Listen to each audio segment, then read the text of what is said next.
Hey guys, what is going on? So you can probably tell from yesterday and obviously today posting a late video. It's more so I've just got a bit of a problem with my stomach at the moment. It's hurting me, so not been feeling 100%, but still wanted to release this as I know that a couple of you sent me some messages today and I only checked it now where you had a few questions. One was getting a clear understanding on price building up to volume, liquidity points, and the idea behind wigs of candles that create on chart. I don't know what that last bit means, but we can talk about that throughout this episode. So what I will be looking at right now is DXY and the possibilities of what could potentially be forming. I think on the higher time frame, if the DXY does pull back, I don't think it's going to be coming up super aggressive. It can, because usually we do see price action like that on the third leg, but more than likely it could come up quite correctively and we could get to here, create a more in-depth middle section which sits in this area and then make our way up, or this may just be completely cancelled out. This is the floor, and then we then look at it at something like this, where if price does come up and then creates whatever and it gets up here, then we can evaluate for a rule of 3 in this area here to then see if we can get some sort of structure. But at the moment I'm not too concerned about what it could be. It's just understand that what you're waiting for is so important. We are seeing this sort of aggression in the market right now. If we go to the 4 hour, this isn't your sort of typical expanding angle, but it's just kind of hovering there. So I think more so I'm interested to just see what happens now. I would be looking for continuation to the upside, but understand this can come down as quick as it went back up. But there was a nice little correction in here. Perhaps maybe some people did see it, and this was a good indication when we had that push away that there was a nice little flag in there to go to the upside. I will be looking for something in scale over here where it can be a variation of things, so you need to be sharp and understand that this is where your pattern recognition comes into play. We could get something like this, where we get something like that. We could get something a little bit more flat. It could be something like that, right? Or if it does kind of mess about a bit, it could become a little bit more of an expanding one, and then it just stalls a little bit and we get something like that. But those are the ones that I'll be looking at. If we do get something more so on the pennant side, I don't really think I'll be opting in for this one so much, but it is a possibility as well. So that's basically it for the DXY, but I am looking for that long position. We do have to be aware of these sort of inflection points here. Not to say that this is where the market will turn around and drop off, but we have to understand that we could get a pullback from this area, could create something a little bit deeper. Not what I am looking for, but it's a possibility. So understand that if price does come up here and then gravitates back down here, it happens to be what it is. Like, you just have to understand where you want to position yourself, or where you could position yourself if something like that happened, right? So yeah, that's it for the DXY at the moment. JP225 is quite nice. I wouldn't marry this analysis at the moment. We did kind of break out on the weekly. We can see that we came to the all-time high. We pushed through the all-time high with aggression, and then we were looking for some sort of structure. It's very corrective at the moment, so it's not the typical price action. We did break corrective, or we approached it correctively and impulsed through it, which is interesting. But if this retraces all the way back up, I wouldn't really be bothered. I would be interested in something like that, to be honest. So I would wait to see if it comes in like that and then comes back up for one more touch and then look for the sell.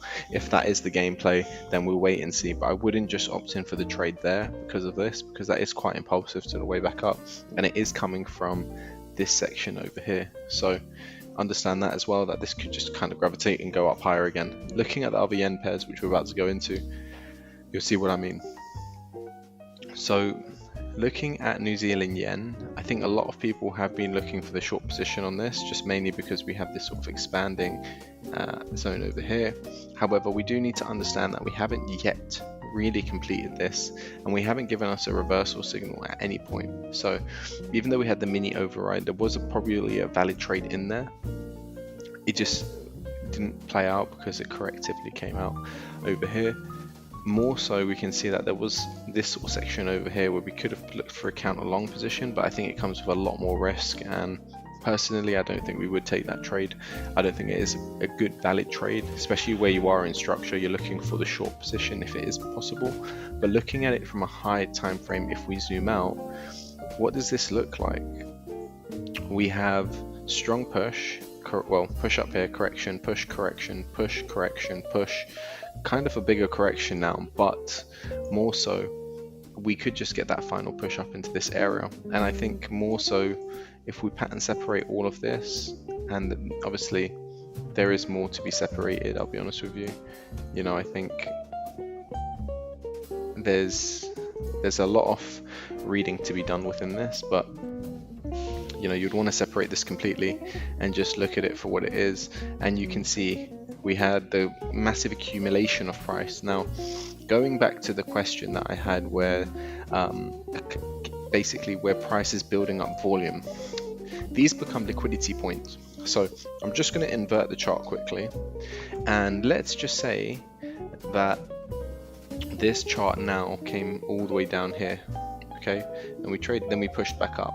When you're coming back up, price is coming somewhere, so it's moving towards its nearest liquidity point. Well, we can see that if people were positioning for the long, which is towards this end, the stops would have been around about there. So most probably there's always the few that actually hold their stops.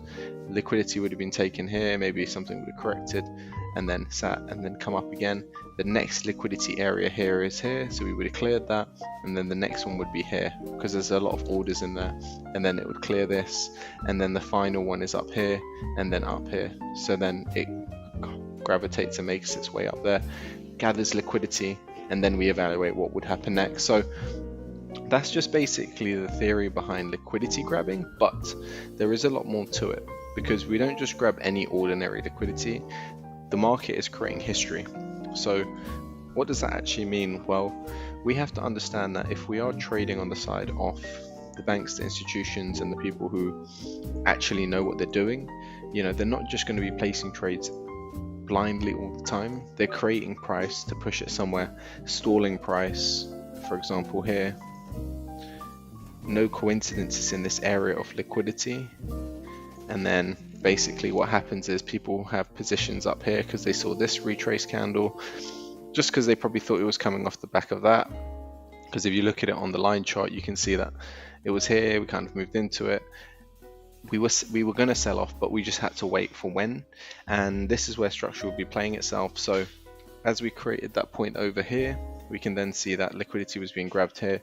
People were then thinking, okay, this could potentially reverse.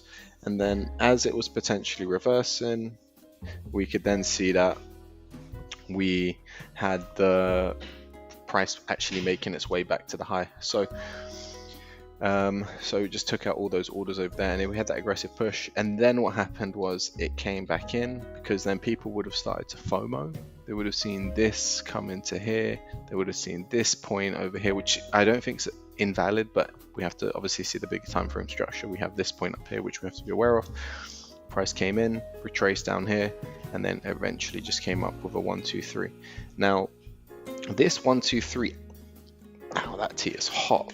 That 1, 2, 3 isn't actually the best 1, 2, 3 because of how it's angled. If I go into the weekly, we can see it, and I wouldn't really be looking at it like that. I would look at it in a separation of what it is. This is just a accumulation of price in this little piece of price, and then it just, yeah, it's just a bit messy, to be honest. I'm not going to be looking for that at all.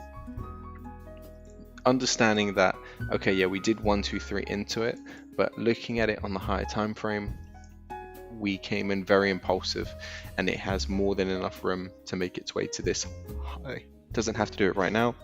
We could correctively squeeze here, fake people out. A lot could happen. What else we can understand is if this does play out, and for example we push down, we create a flag over here, for sure you could definitely short that position and then take it to potentially come back down here, right? It's a possibility, absolutely, but you have to understand the risk it comes with the sort of move we're in right now and how impulsive it is. It's more than likely we can go up here, so I wouldn't just look for that. I would understand that this is also a possibility where price could just do this and then move up, and then you would be thinking, why didn't I take something like that? So That's why understanding the higher time frame is very important. And then obviously, where are we gravitating to? Well, we're gravitating to an area of liquidity once again. There's a lot of volume stacked in this area. As you can see, when price came to this area, we had an aggressive sell-off. What you can pretty much bet your bucks on is that we'll get here and push a little bit higher and then sell off, catching people out of the market. So just understand that as a basic principle for trading these areas, that we don't just trade it on the trend, we wait for it to push above a little bit, catch people out, and then go. Sometimes we do create structure, which is what we basically look for, but sometimes you don't get it and you have to just take a message from the market and trade what comes after. Similar price action on USD yen. So USD yen, I was looking at this as a push down and potentially something here, but because we didn't get the second bottom, which I think if this came down here and then came up here, that would make sense, right? We have two bottoms, two tops, we're coming in for the third touch, we reject from there, that's great. Because we didn't really get that, I wasn't inclined for this angle. It's not really my typical type of angle. We have this low, which, okay, there was a possibility that we could have come back into that before we came back up, but we didn't quite get that. It does become a little bit more ascending now, and I wouldn't be surprised if this just comes up here and then maybe we get a bit of a sell-off, doesn't quite commit, and then we get something like that, and then we look back on it and we're like, okay, so all we had to do was wait for it to develop, which all in all could take a long time. So price can stall in this area, but more than likely, looking at how the DXY is, I think it's just going to aggressively push through. It's going to aggressively push, maybe stall, create some accumulation and go, and then maybe we might get something which came in like this, and then it was something like that, possibly. I think, you know, it's worth understanding that, but also understanding this, understanding this bit of price here and why this was so important, because for a long time we were looking at this and then understanding we don't have to come up here. There was more than enough over here in terms of price, but now because we are gravitating up there, there's the possibility for this sort of push back up into here before we sell, or we push through it aggressively and we come up there. So insurance entry all day. Personally, I would wait for this to just tap into that, come back down here, create a flag and then go, but we have to understand that it's still a little bit of high risk. You know, I think it's more than likely we just come up, come back down a little bit and then come up, and then that becomes our structure, and I think that looks a lot nicer than everything else that I've been looking at. So look, these things, they just extend, they go on, but at the end of the day, there's good reason for it. So that's UJ for me. GJ, so GJ was looking like a potential to come off this sort of hook point here, but we aggressively pushed through it, right? So we had the 1, 2, 3 into this area where we were looking for this to decline. I was looking for it to decline on the daily, but we didn't get it. We pushed up aggressively. So at that point there, I had to take a message from the market. Once we kind of pushed out of this structure, which more than enough, there was more than enough in here, we just pushed up and created this sort of expanding, which was incomplete. Perhaps maybe it was, and it was just more so like that, and that's what I was looking at. And originally I thought, okay, possibly we'll come up there, we'll come back down one more for the buy. We didn't quite get that, so right now I'm just kind of evaluating once more if we do get that sell-off to get that buy. It's possible. It's not looking like it's very probable, but we are correctively moving in this channel here, which forms a good middle section for this to go long, and I think that could be a very nice position, but I think it just requires a little bit more patience, and we'll have to wait and see how that forms. But definitely gravitating to this section here. I think in terms of this point here, this is where liquidity would have been set. So when you look at it like this, it makes sense why we're gravitating to this high. And now that you understand that, you could look for longs, because the market's very clear. If we were going to turn around, we would have turned around here. So now we just need to look for ways to position ourselves to go long, and then when the market does aggressively start to move to the upwards direction, you've positioned yourself well. And I think that's a very strategic, smart thing that you could learn to do. The next one I'll be looking at is Aussie Yen.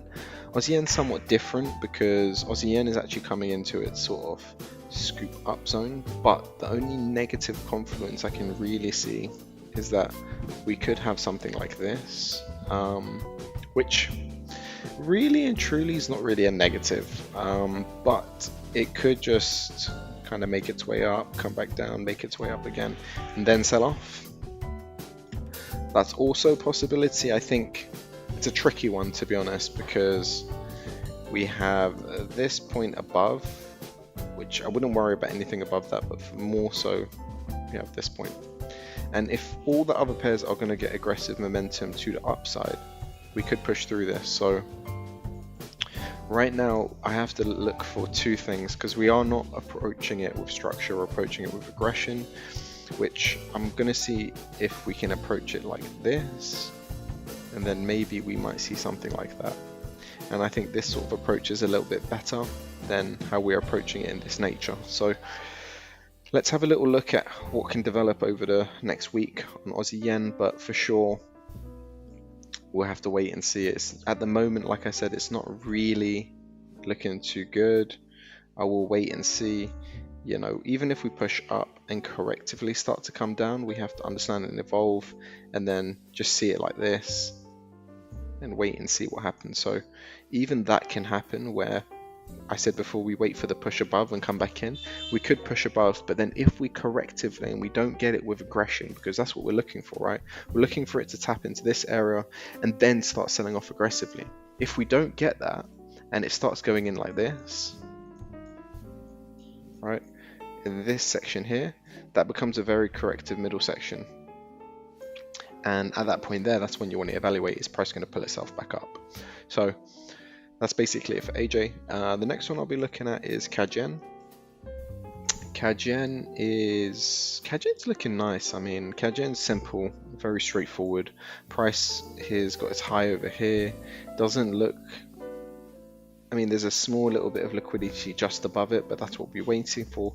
But then you have this sort of hook point over here, which once again, I wouldn't be too concerned about these. I wouldn't be concerned about this or this until we've really cleared this. So I would focus on this as it is. Remember how we're approaching this. It's not really our wanted price action, so you will be waiting a little bit longer. We will wait for that to push up and then aggressively push back in before we really start understanding what's happening. And I think that will give you a clear picture. You will require a huge amount of patience, but you would most probably profit very, very well from it, and you could actually be in this run for quite some time. And then if we get something which was similar to this run, you'd be very grateful to actually be involved in it. So we just take that, and you had something like this, and like I said, you got this and you got involved here, you know, easily. And I'll put that in there. Yeah, let's just say you took a 30 pips, even to like coming down here, you're looking at about 40% on your portfolio.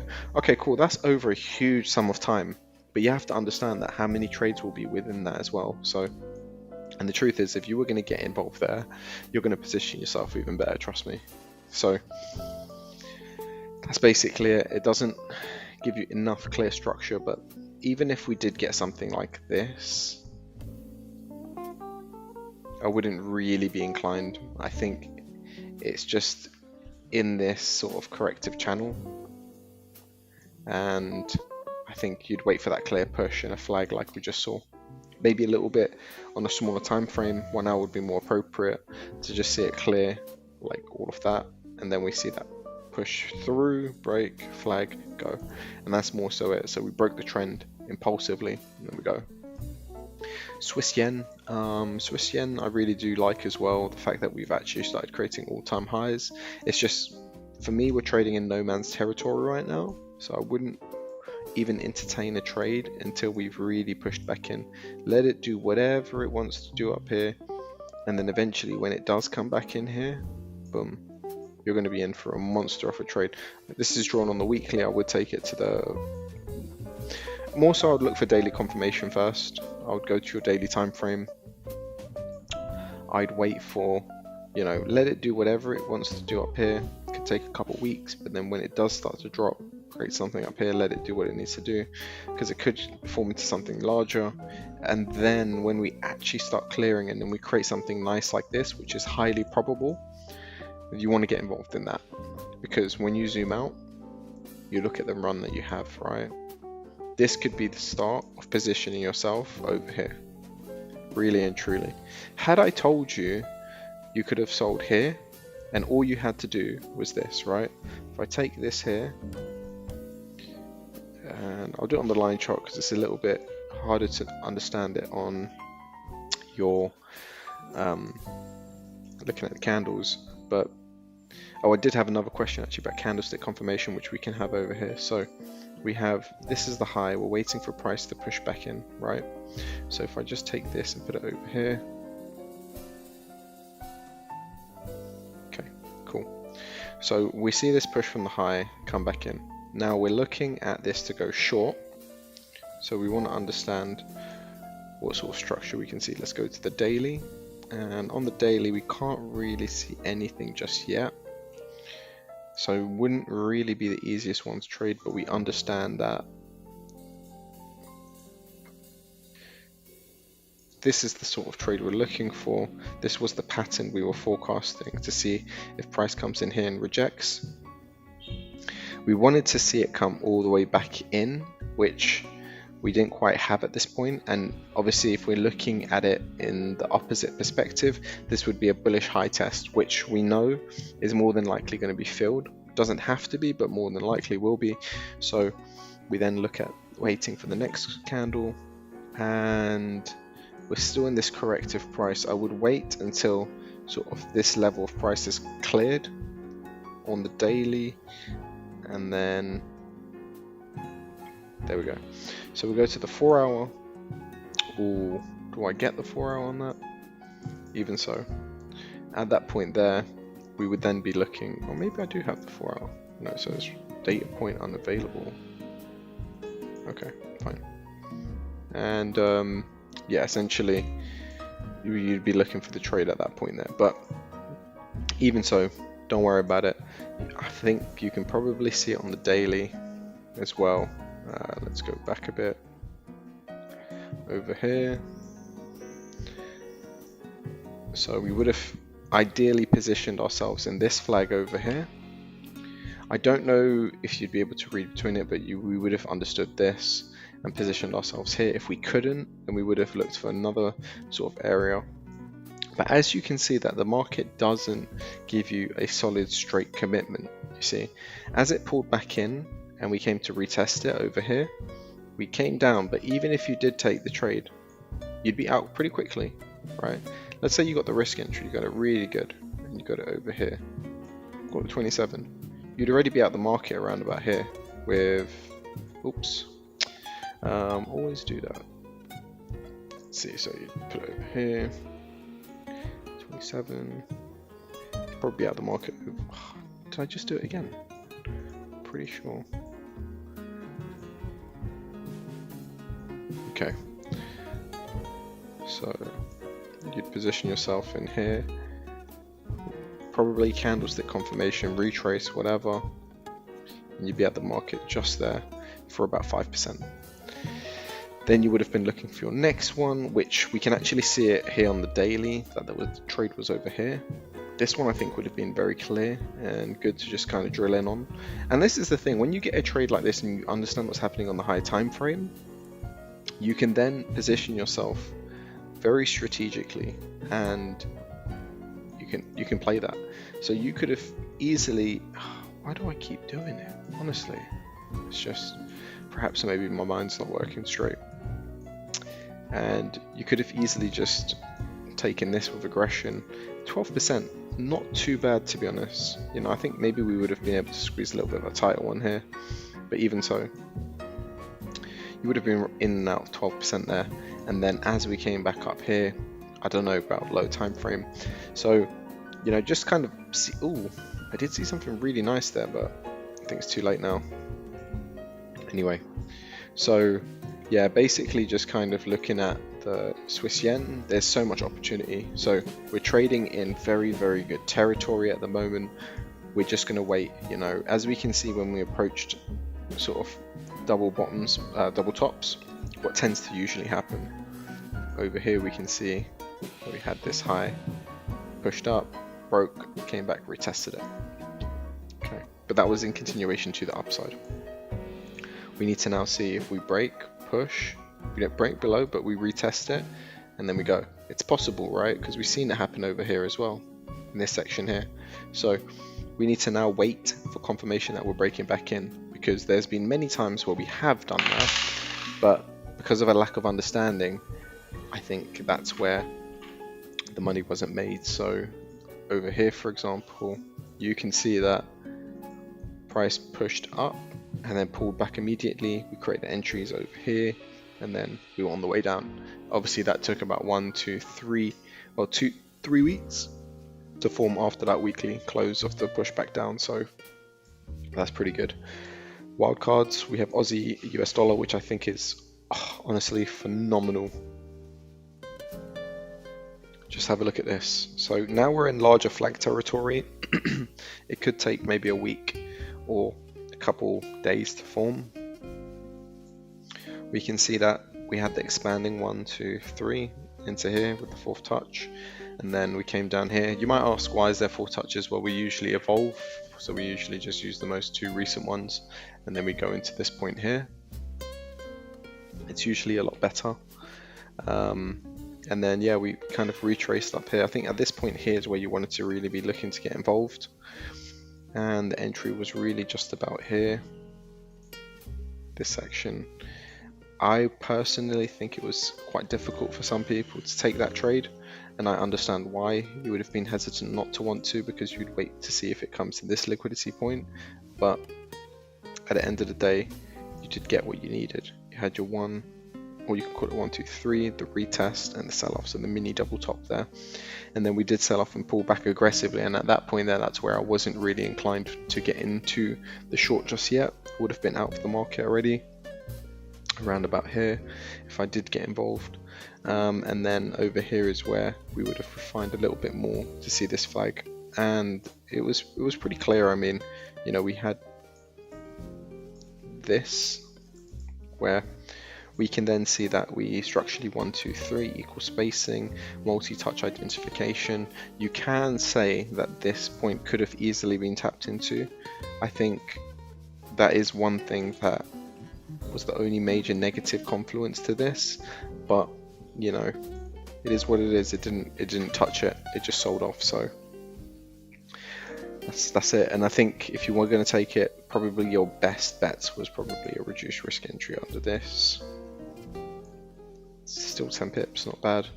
And then you probably will have overall ran about 8%. So I think when that was running about 8, I would have been hella aggressive at that point and just locked in around about, yeah, it's roughly around about here, 7%, just because of where it is.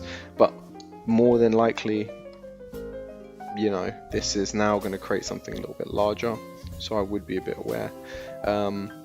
If we look at sort of A to B movement, so from here to, let's say, from here to here, and we take that and put it from here to here, there could be a little bit more for push in there before we get a larger retracement, but I think what I would be waiting for is let it do whatever it has to do, then it comes back up,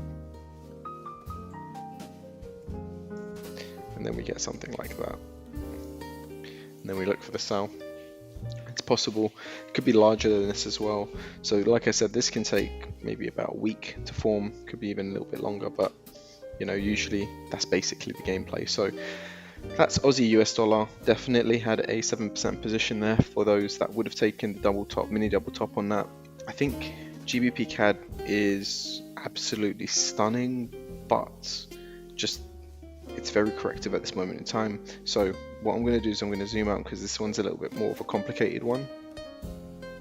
We can see on the higher time frame that we have this major level over here. We have an ascending channel of a 1, 2 potential third touch, and we had the internal structure of a 1, 2, 3 from the middle section, which broke through this, and then we pushed down. But we pushed down correctively, and then we pulled back up, and then now we're potentially filling this expanding to tap into this area over here, maybe to do something like that to then make its way back up. So that would put the story together and make us understand this isn't your typical sort of expanding level, but it's completely valid. I would now be looking to evolve this ever so slightly, but I think it's worth keeping this on for the understanding. And yeah, so we have these sort of levels here where price can retrace back so we don't have to come all the way down here, but more than likely we will. So yeah, as I said, it's a bit more of an advanced one, a little bit more tricky to understand. I think you could just clear everything off now and just look at this for what it is and just drill in, understand that this is a low, that is a low, and then that is the next low. So we have three sort of price targets, but we are kind of expanding into that. It's more than likely that we, because of how corrective this is now, we could just kind of jump into that, kind of just come back up, and I wouldn't be too surprised with something like that. So just wanted to kind of share that with you. GBP US dollar, I think GBP US dollar is also looking pretty good. We've kind of come in with a 1, 2, 3 into this, and we've rejected at the third touch, but the only negative confluence is how we've rejected. It's just so corrective. Wouldn't be surprised if this just kind of spikes up, creates this, and we just go. Probably not even that, you know, could just be something else. Might even form into something more so like this, and we could see something like that. Not really in favor of that, to be honest. It doesn't really look like my short position, so I'm going to leave that out for now. If we get a clear low and we clear back below this ray line, I could be opting in for it, but I would want to see a strong impulse away, clear continuation there, either on the inside or outside of this hover, and that's basically how I'd be looking to take that to go short. Price target 1 over here, and then hopefully a big run over here. So that's what I'll be waiting for. GBP New Zealand is another interesting one that I'll be looking for. Is we have a 1, 2, 3 over here, and then we have this where we can basically see that we kind of 1, 2, 3 into this mini double top slash push into the larger time frame structure, which is very nice. I think it's not yet ready though, just because I'm looking at the weekly, the monthly. I would have ideally liked to see a bit more, to be honest.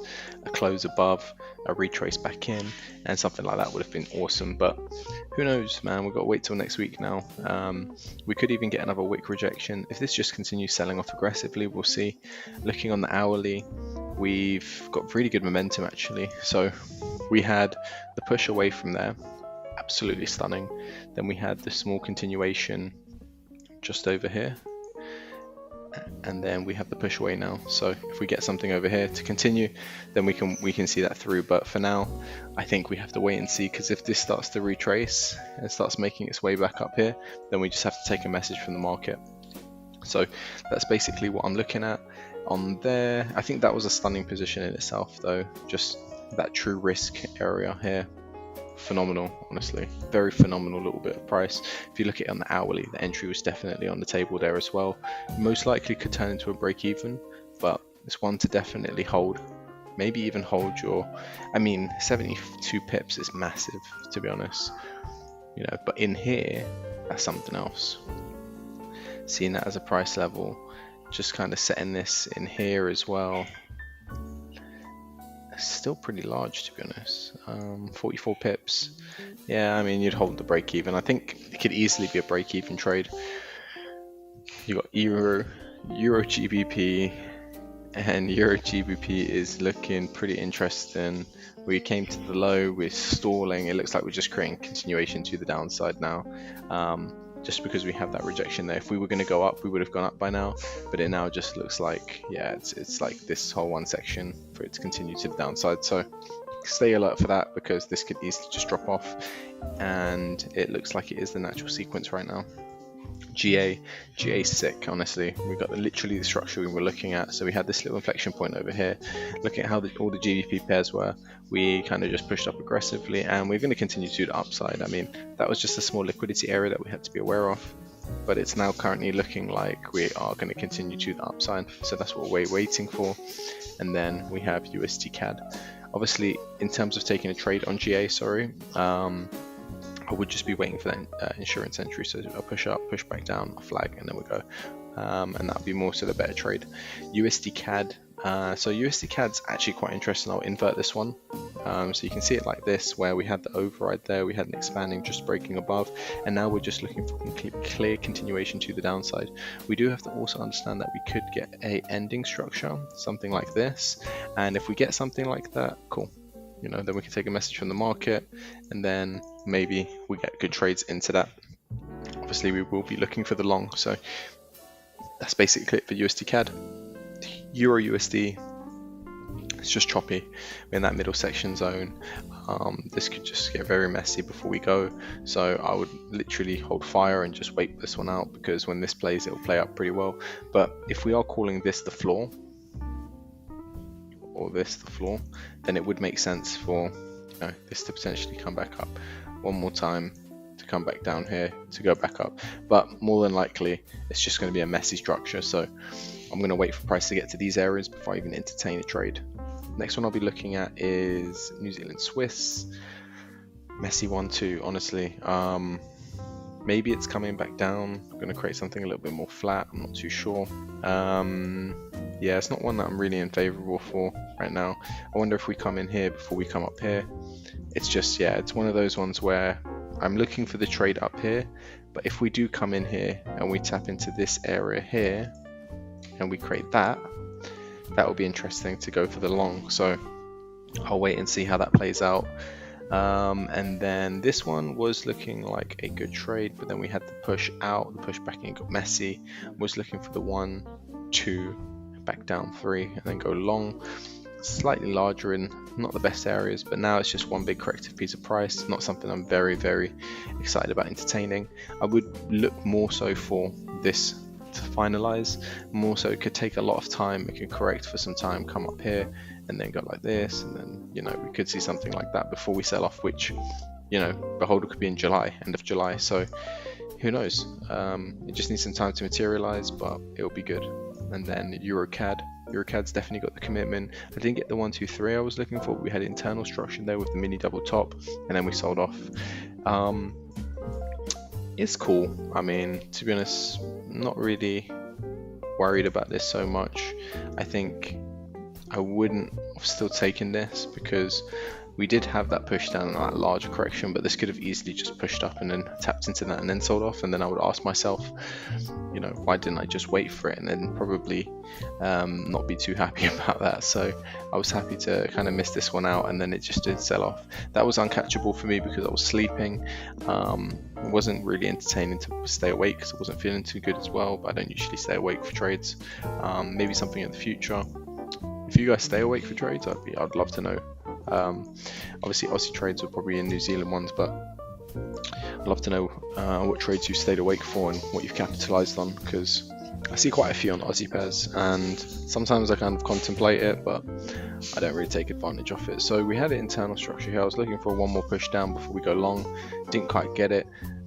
This could just be a larger section right now where we correct, just come back down, and then we go up. And I think that could make sense to play in the sequence to get to this high. So I think long positions in that area would make sense.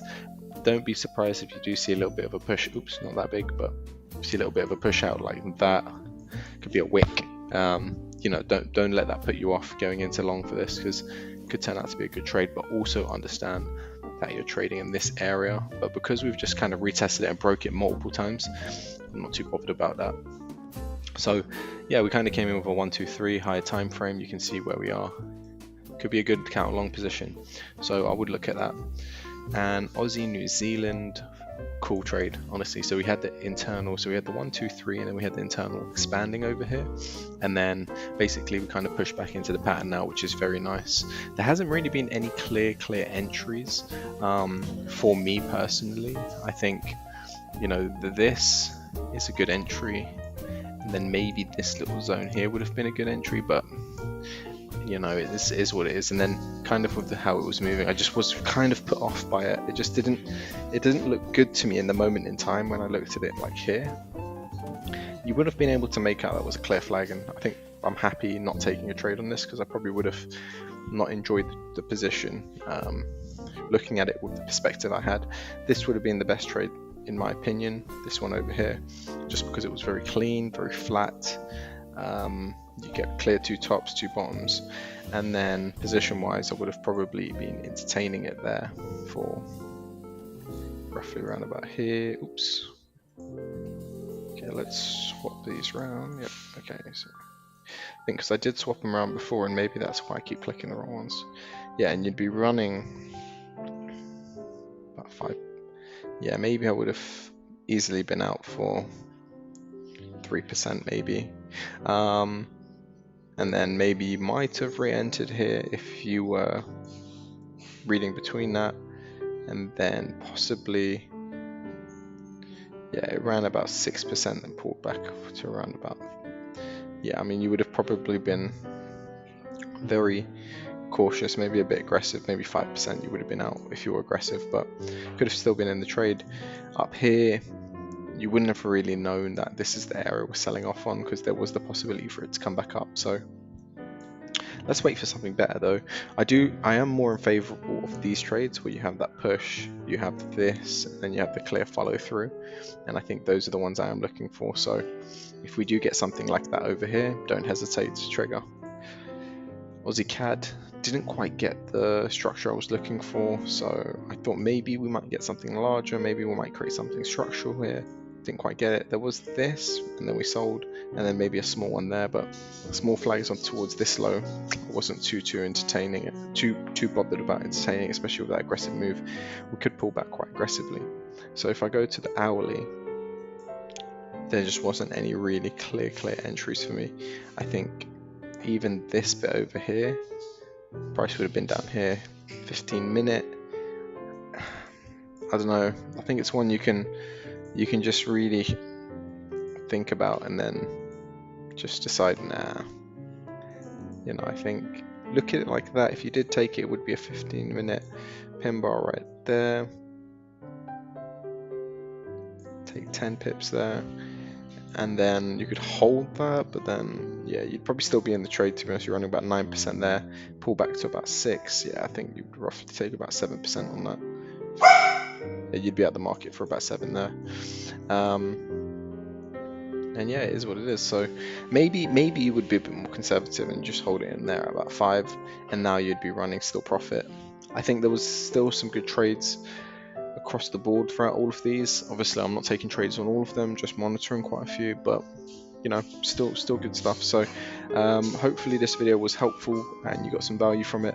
And if you have any questions, please feel free to drop a message below regarding the question that we had before, which was price building in liquidity points, and the idea behind it. Well, once again, we will just have a little look here, and you can see here that we have these liquidity points over here. Oops, I'll go backwards. So we have this as a liquidity point, and then we have this as a liquidity point. And basically it's just these little bits of corrections. Like where you see a correction is kind of where we're building liquidity, and then you can see what kind of happens in retrospect when you actually look back on it. So, you know, we had all that liquidity built here in this area, which was the high value area, which obviously more liquidity makes it more valuable.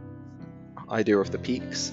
And then how did we approach that value area? Well, in this case we approached structurally, and because we approach structurally, it gives us a good indication that the market could potentially reverse, especially when we have patterns like an ascending channel. It makes it much more higher probability.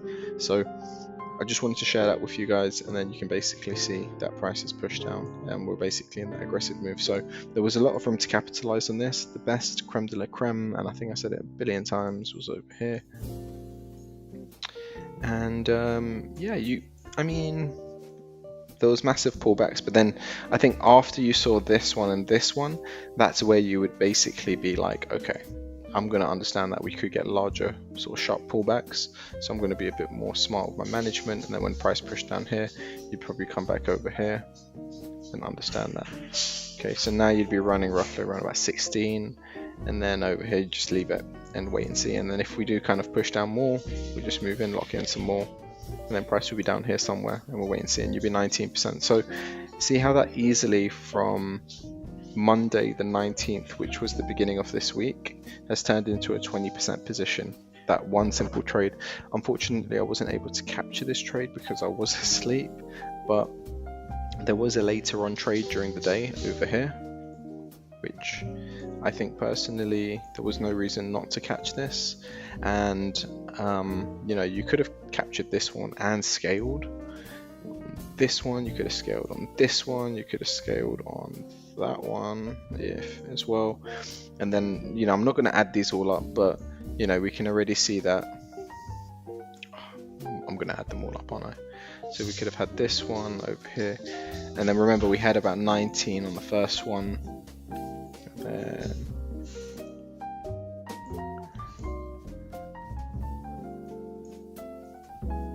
I'm putting that as a reduced risk. It could have easily been a risk entry at 10 pips as well, but we'll put reduced risk sake for the video. And that one was 16, that was 10, and that was another 10. So you have 10, 20, and 36, and then plus the other 20 we had, you're looking at 56. And then if this one was minus 10, look at 46. Take it in the 10 pip. That could have been easily another 20 pip trade. So yeah, 60%. So there was potentially 60% worth of trades on this one trade alone.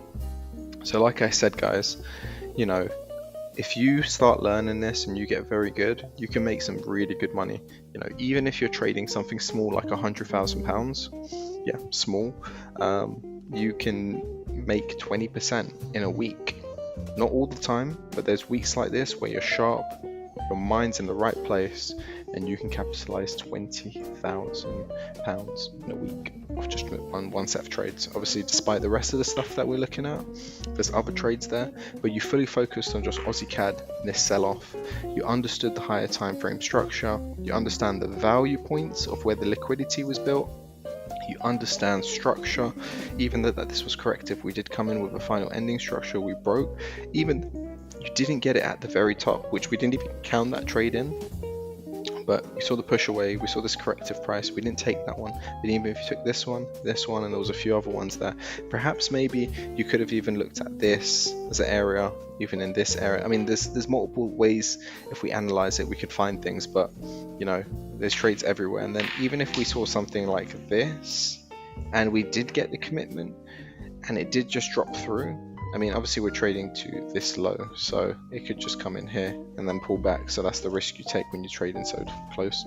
Obviously right now I would be looking to see if we do create something a little bit more messy. Do we sort of create something like that? There's a lot of variations of what can happen because of how far we're moving into the run. But if you zoom out onto daily, you can see very, very nice run. And it's a pity that, you know, it can easily be missed. But guys, thanks for watching again, and like I said previously, if you have any questions, please drop a message below. Take it easy.